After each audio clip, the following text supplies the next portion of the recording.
Mon histoire d'amour avec le PSG commence avec une paire de fesses. Celle de Francis Borelli, emblématique président du club, embrassant la pelouse du Parc des Princes un soir de 1982. Le soir de la première victoire en Coupe de France du Paris Saint-Germain. Depuis, moi, le supporter, j'ai toujours été fidèle, dans les triomphes comme les défaites, admirant tous ces visages et ces exploits qui peuplent les albums de ma jeunesse. Et durant toutes ces années, je me suis demandé d'où venait l'âme de mon club adoré. Pourquoi était-il si singulier, si différent des autres? J'ai cherché et j'ai trouvé. Tout tient à ses premières années. Car la création du PSG, c'est en accéléré un mariage, un divorce, un drame, des coups de poignard, une descente aux enfers et une renaissance. Tout cela en moins de 4 ans. Avouez que cela forge une âme. Tout le PSG d'aujourd'hui est là, dans ses 4 premières années. Club aristo et populo à la fois, bourgeois et prolo, adulé ou détesté, club capital et pourtant toujours en manque de reconnaissance. Tout s'explique par ces premiers temps chaotiques, mais à bien des égards héroïques, ceux d'un club qui a bien failli ne pas exister et qui, près d'un demi-siècle plus tard, doit encore, et plus que tout autre, toujours tout prouver.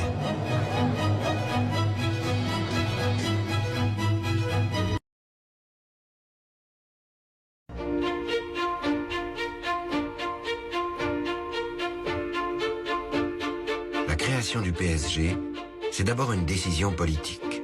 Et ça, c'est déjà hors norme. À l'aube des années 70, Paris est un vaste chantier. La capitale se modernise. La mairie a notamment entamé la reconstruction du Parc des Princes, détruit pour laisser passer le périphérique.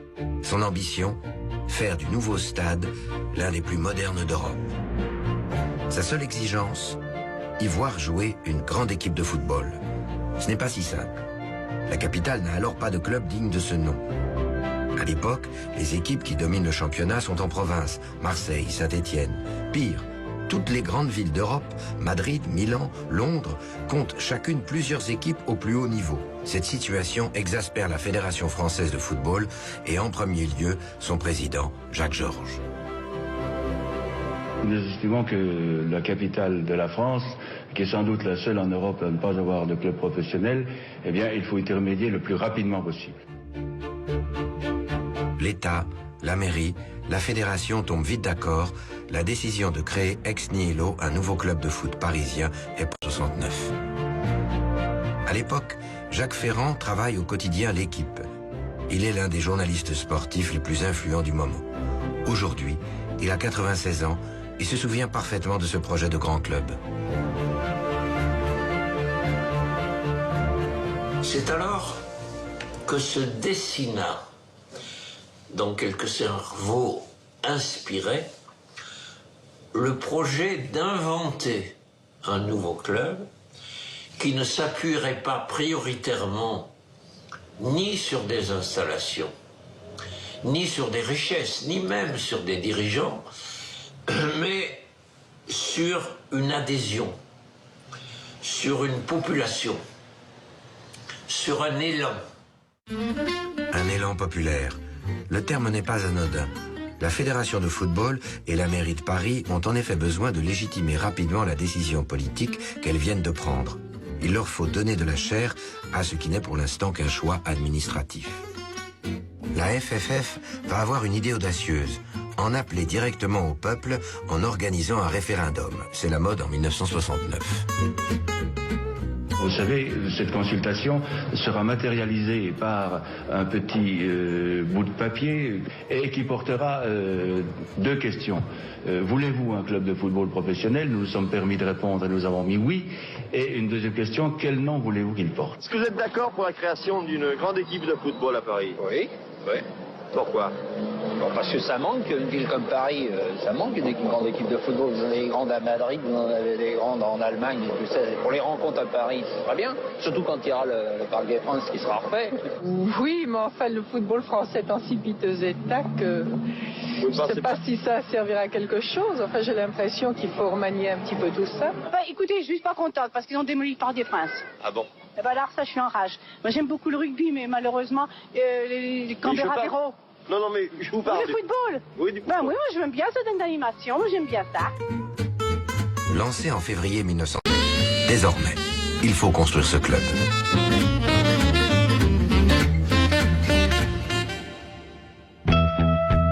Pour mener à bien le projet, Jacques Georges va donc constituer une petite équipe ultra qualifiée, un commando. Il est présidé par Pierre-Étienne Guyot, un riche industriel et surtout président des fédérations de tir et de golf, un fin connaisseur du monde sportif. Autour de lui, Fernand Sastre, vice-président de la fédération, homme clé du foot français. Guy Cressan, un entrepreneur hyperactif, PDG de la société de transport Calberson. Il apporte les réseaux économiques. Enfin, 2 journalistes de poids, Jacques Godet, le fondateur du quotidien L'Équipe, et Jacques Ferrand, spécialiste du football européen. Le comité se met immédiatement au travail.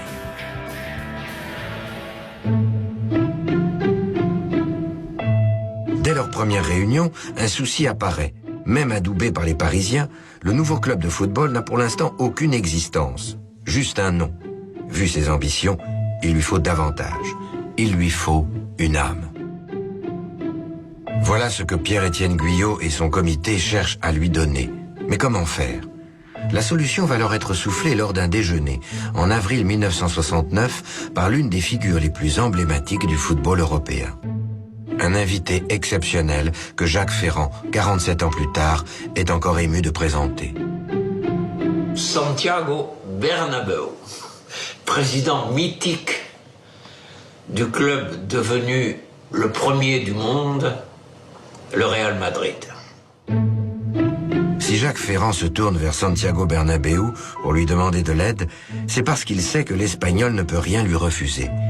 En effet, Ferrand a participé en 1955 à la création de la Coupe d'Europe des clubs champions, la Ligue des champions aujourd'hui, initiée par le journal L'Équipe. Le Real Madrid a remporté les 5 premières éditions. Des liens d'amitié unissent les deux.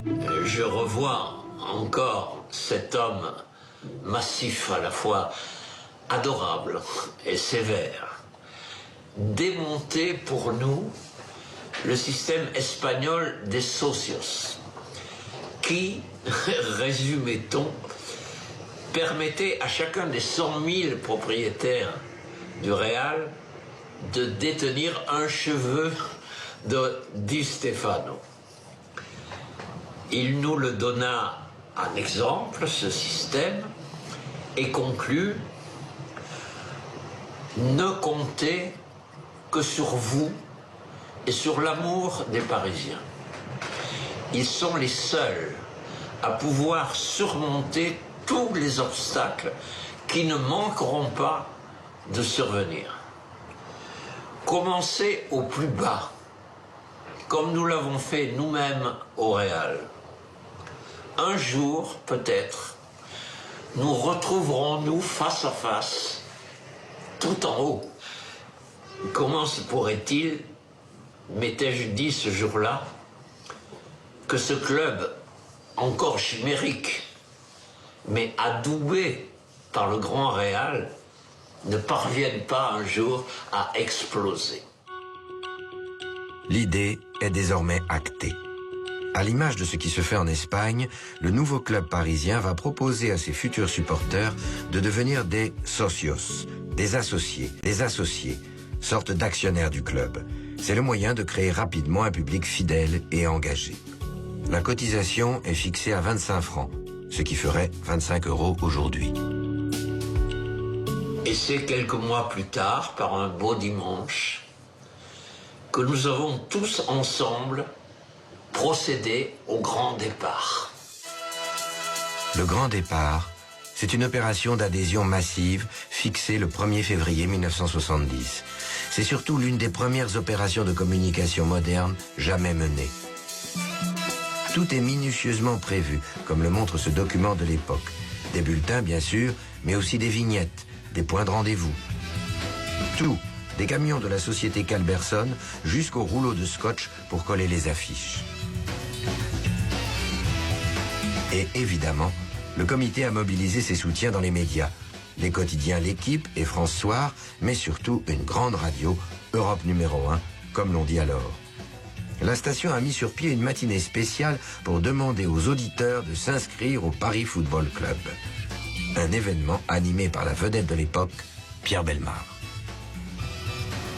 Et l'opération Pierre Bellemare, c'est Guy Cresson qui l'a fait avec les gens d'Europe 1. Et c'est ensuite Pierre Bellemare qui a fait tout ce travail, en définitive. Pas tout seul, bien sûr, mais enfin, c'était lui la cheville ouvrière, disons, de cette opération.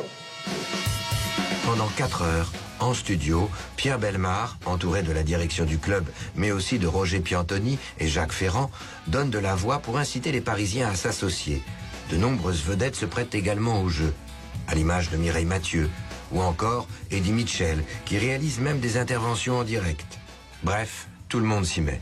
Même sans le vouloir, le spécialiste météo de la station. Il se trouve que cette journée, Paris était sous des trompes d'eau. Il a plu toute la journée. C'est important pour la suite.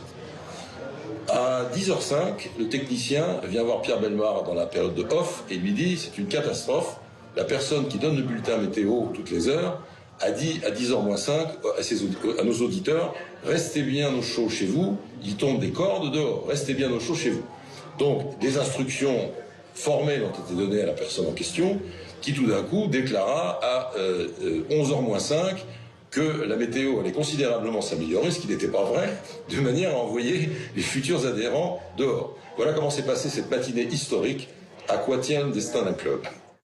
Mais écoutez, il était quoi, 10h du matin, je sortais de ma douche, j'étais branché sur Europe numéro 1, et qu'est-ce que j'entends? Pierre Bellemare qui demandait à tous les amateurs de football et qui désiraient un grand club à Paris de se présenter dans les différents lieux de rendez-vous.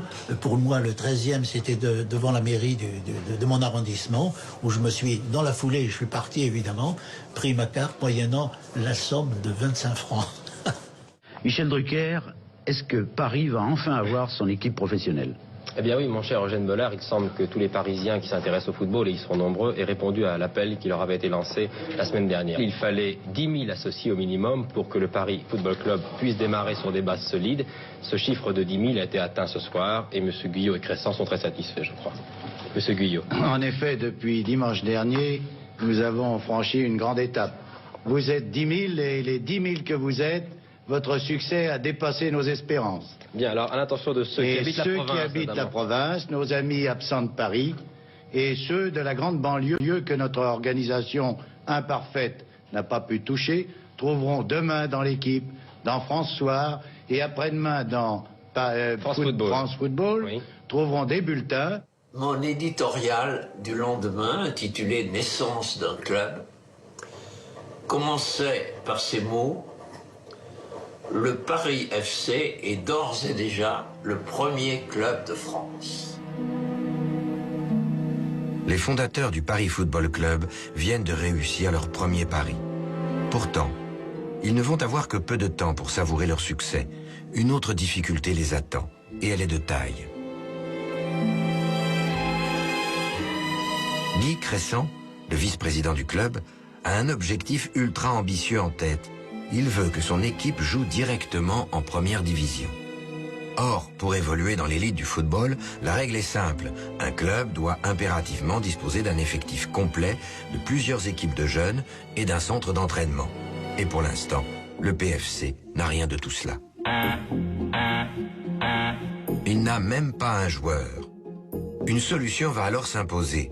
Il faut fusionner avec un autre club, déjà existant, et ainsi être immédiatement homologué. L'idée séduit. Les dirigeants se lancent